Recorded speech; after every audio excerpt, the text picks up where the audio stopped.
Hi viewers, welcome to our channel. ప్రస్తుతం మనతో పాటు senior journalist Damoh Bala sir వారితో మాట్లాడారు. నమస్కారం సార్. నమస్తే సార్, ఎలక్షన్స్ టైంలో ఆ పథకాలకు డబ్బులు రిలీజ్ చేయొద్దు అని చెప్పేసి ఈసీ జగన్మోహన్ రెడ్డి గారికి ఆదేశించింది సార్. ఇది ఆయనకు షాకింగ్ న్యూస్ అని కూడా చెప్పొచ్చు. అసలు ఇప్పుడు దీని ప్రభావం మరి జగన్మోహన్ రెడ్డి గారి పైన ఏ విధంగా ఉంటుందంటారు సార్?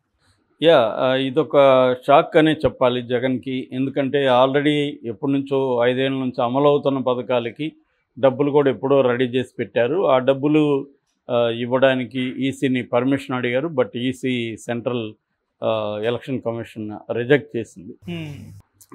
ప్రధానంగా ఏంటంటే ఇన్పుట్ సబ్సిడీ 847 కోట్లు రైతులకు ఇవ్వాలి. 6,95,807 మంది రైతులకు నష్టపరిహారం చెల్లించాలి.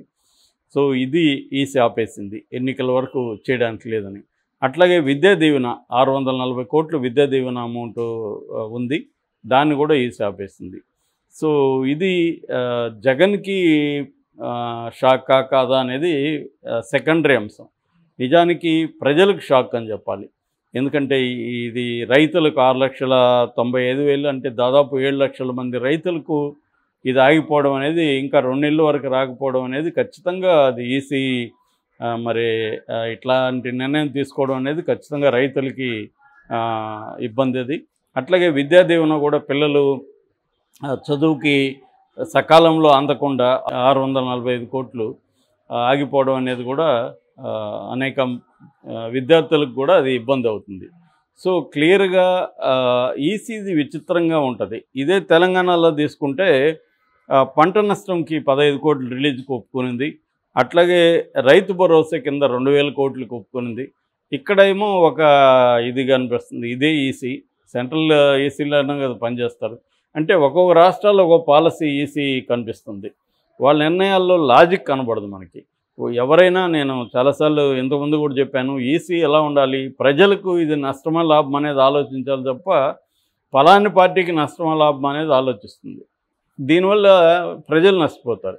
అట్లాగే జగన్ వైపు నుంచి చూసుకున్నప్పుడు జగన్ దీన్ని ముందే ఇచ్చుండొచ్చు కదా అనేది తెలుగుదేశం వాళ్ళు విమర్శిస్తున్నారు. జగన్ కూడా కావాలని ఎన్నికల ముందు ఇవ్వాలని, ఖచ్చితంగా అది అందరూ, మోడీ కానీ అందరూ కూడా ఎన్నికల ముందు ప్రజలకు డబ్బులు ఇస్తే వాళ్ళు మనకేస్తారనేది అందరూ. చంద్రబాబు ఇదే పని చేయలేదా 2019 ఎన్నికల ముందు? పసుపు కుంకుమ ఈ పేరుతో 10,000 డబ్బులు వేయలేదా వాళ్ళ అకౌంట్లో? సో ఇది అందరూ ఇదే చేస్తారు. కానీ ఎన్నికల కమిషన్ ఆలోచించాల్సింది ఏంటంటే, ఇది పొలిటికల్ పార్టీకి ఉపయోగపడుతుందా లేదా అనేది దానికి అనవసరం. ఇది ప్రజలకు హెల్ప్ అవుతుందా లేకపోతే ప్రజలకు నష్టం కలుగుతుందా అనేది ఆలోచించాలి ఎన్నికల కమిషన్.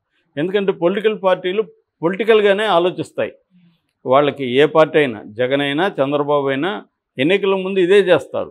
జగన్ కూడా అదే చేశాడు. జగన్ ముందే అనుకుంటే ముందే ఇచ్చుండొచ్చు. చంద్రబాబు అయినా అదే ప్లేస్లో ఉంటే అదే చేస్తాడు. గతంలో కూడా అదే చేశాడు ఆయన. ఇక్కడ కేసీఆర్ అయినా అదే చేశారు. రైతు బంధు విషయంలో ముందుగానే ఇచ్చుండొచ్చు, వాళ్ళు కోర్టు వస్తుందని తెలుసు.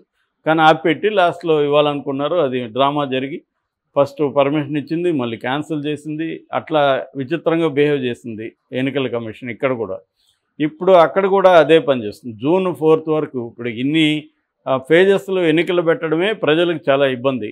అది మోడీ ప్రభుత్వం చేస్తున్న ఒక ఘోరమైన పనులలో అదొకటి. ఎందుకు వాళ్ళకి క్యాంపెయినింగ్కి ఇబ్బంది అవుతుందని, మోడీ అండ్ అమిత్ షాలు అన్ని రాష్ట్రాలు తిరగలేరు కాబట్టి వాళ్ళకు అనుకూలంగా ఫేజెస్లో పెట్టుకున్నారు. నిజానికి ఇది దాదాపు 2 ఫేజెస్లో ఎన్నికలు జరిపేయచ్చు మొత్తం. అప్పుడు త్వరగా కౌంటింగ్ అవుతుంది, త్వరగా ఎన్నికలు అయిపోతాయి. ఇన్ని నెలలు ఏంటి ఎన్నికలు? ఏప్రిల్ నుంచి జూన్ వరకు ఎన్నికలు ఏంటి? సో 2-3 నెలలు ఎన్నికలు జరిగితే ఆ మేరకు ప్రజలకు అన్ని రకాల పథకాలు వచ్చేవే అరకొర వస్తాయి. అవి కూడా ఆగిపోతే ప్రజల పరిస్థితి ఏంటి?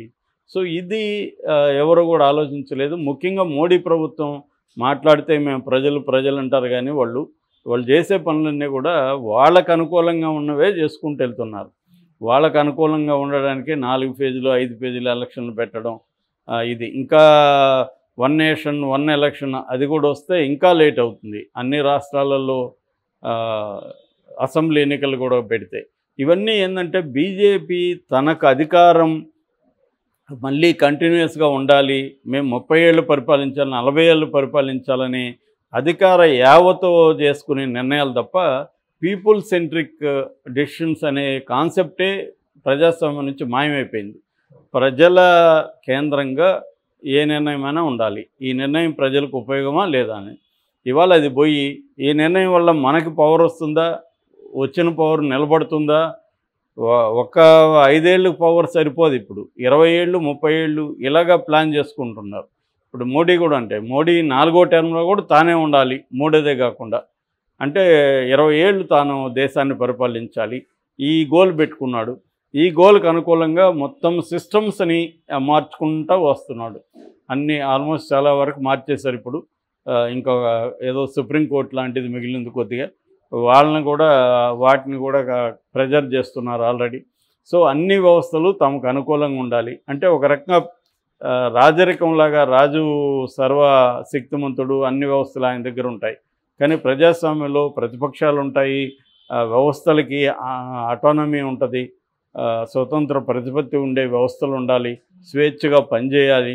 న్యాయ వ్యవస్థ కావచ్చు, మీడియా కావచ్చు, ఇతర బ్యూరోక్రటిక్ సిస్టమ్స్ కావచ్చు, ఇవన్నీ ప్రజాస్వామ్యంలో చాలా ఇంపార్టెంట్. అట్లాగే సివిల్ సొసైటీ అంటే చురుకుగా ఉండి ప్రజల కోసం పనిచేసే ప్రజా కార్యకర్తలు కావచ్చు, మేధావులు కావచ్చు, సంస్థలు కావచ్చు, వీటన్నిటినీ సిస్టమేటిక్గా ఈ మోడీ ప్రభుత్వం 10 ఏళ్లలో నిర్వీర్యం చేసుకుంటూ వచ్చింది.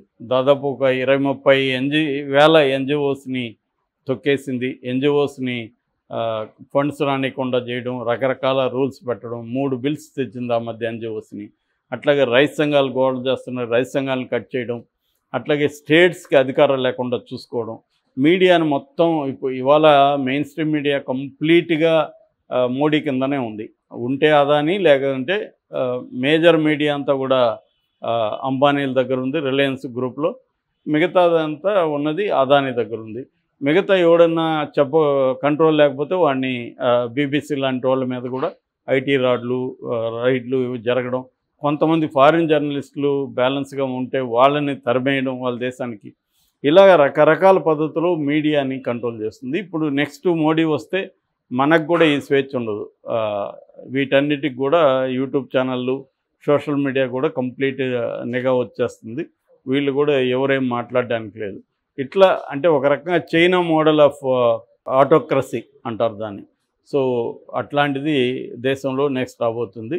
సో ఈ క్రమంలో ఇక్కడ ఇప్పుడు జగన్కి ఇది ఖచ్చితంగా ఇబ్బంది.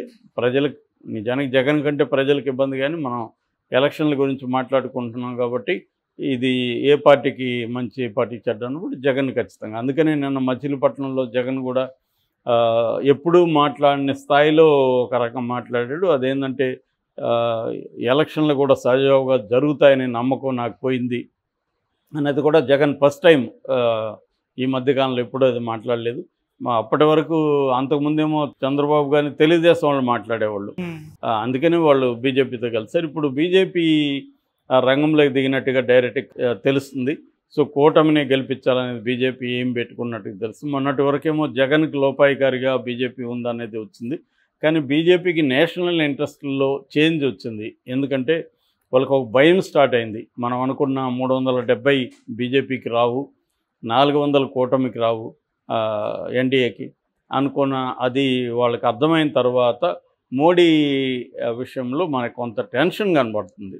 ఈ టెన్షన్లో నుంచి వాళ్ళు కొన్ని లాస్ట్ మినిట్ చేంజెస్ చేశారు. అందులో ఒకటి ఆంధ్రప్రదేశ్. సో ఆంధ్రప్రదేశ్లో కూడా లాస్ట్ మినిట్ చేంజ్ ఏంటంటే జగన్కి వ్యతిరేకంగా కూటమి గట్టిగా చేయాలి, మనకి ఇక్కడ 6 ఇచ్చారు కాబట్టి 6లో కనీసం 3, 4 గెలవాలి. అట్లాగే తెలుగుదేశానికి ఉంటే మనకి ఆల్రెడీ ఎన్డీఏలో ఉన్నారు కాబట్టి ఎన్డీఏ ప్రభుత్వం గట్టిగా నిలబడాలన్నా కూడా ఎక్కువ సీట్లు రావాలి అనేది వాళ్ళకి వచ్చింది. నిజానికి జగన్కి వచ్చినా జగన్ సపోర్ట్ చేశాడు కదా 5 ఏళ్ళుగా. రాజ్యసభ దీంట్లో ఏ బిల్లు అయినా జగన్కి ఫోన్ చేసి మరీ వాళ్ళు మద్దతు కోరారు, జగన్ మద్దతు ఇస్తూ వచ్చాడు.